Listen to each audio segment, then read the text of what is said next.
I want to also just briefly mention that we would like the parents, the community rather, please, as you go about, the constituents in your area, all members, please encourage the parents to come on and, and ask questions. We had, no questions today. So we want the questions from the public because this is their opportunity. This is their time. Thank you, Chancellor Banks. And I agree wholeheartedly as a school principal. I know how it is. We had a briefing. We had the time to ask the questions. So I'm confused about why everyone has these types of questions right now at the 9th hour. I'm very, very upset about that too. So with that being said, I want to just say that, I'm going to let Tom Shepard, he had his hand up. I'm going to ask him to make his comments because he graciously waited to at the end. But I must say, we did have these discussions. The team met. They asked the hard questions during that meeting. So I don't want us to be swayed by public opinion as to what we think we need to do for our schools. And I know as a school principal as well, if you told me that I couldn't have my budget now, I would have a really hard time and we don't want to put our children and our schools in those positions. Tom, please, Tom Shepard, Co-Chair Shepard, please speak. Thank you, Chair Green. Let's see, where do I start with this one, right? So I have to start by saying, we go through this process and we do this thing the way that we do it because the public has a right to know what it is we are doing. So I have to start there.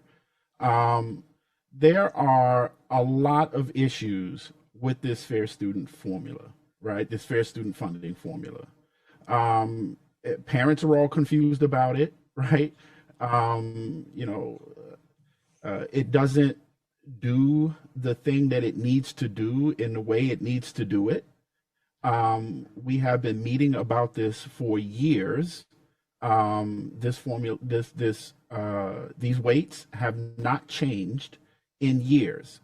And the problem I have is, when we show up and we say, it takes, a lot of time to,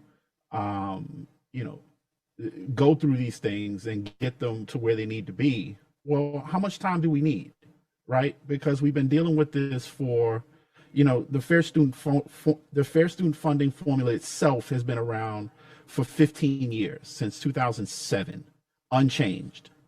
These weights have been around just as long and maybe with minor modifications, not changed at all in 15 years. So, when we look at a system and a series of weights that are supposed to fund individual students, right? So this is a student-based weighting formula. There are no weights for students in temporary housing. There's no weights for students in foster care, right? There's so many, places that, or so many needs that are not addressed by this formula. And we've been having the conversation year after year after year, and we actually have to have it year after year after year. So this isn't like we go through the Fair Student formula weights this year and then that's it. We have to deal with this every year, right? So last year we had a vote on it. The year before that we had a vote on it. We vote on these weights all the time. And if they are not doing what it is they're intended to do, we have an obligation to vote no and make sure that this system gets it right. Because if we table it, what happens, right? We go for a month, right? And then it gets passed. If we vote to approve it, right? What happens? There's still no weights for students in temporary housing and still no weights for students in foster care. And we have to deal with that. And, I don't know. I think, there's a report, right? We've talked at length about that.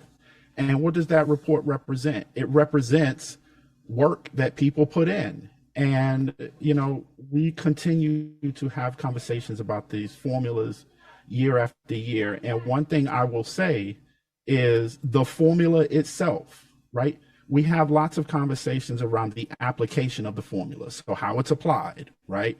But the formula itself, guess what? Nobody knows it. And, you know, how do we know that this is even working properly if we don't even have access to a formula? So I am, going to ask, that we vote no on this, right? Like we have the ability as a panel, if we vote no on something, to bring it back. And we don't have to wait till next month to bring it back, right? Like we can vote no, get it worked out, have a special meeting, and get it passed. Will there be some disruption? Absolutely. In the long term, will we address the needs of our students? Absolutely. So with that, I'm going to vote no, and I urge all of you to do the same. Thank you.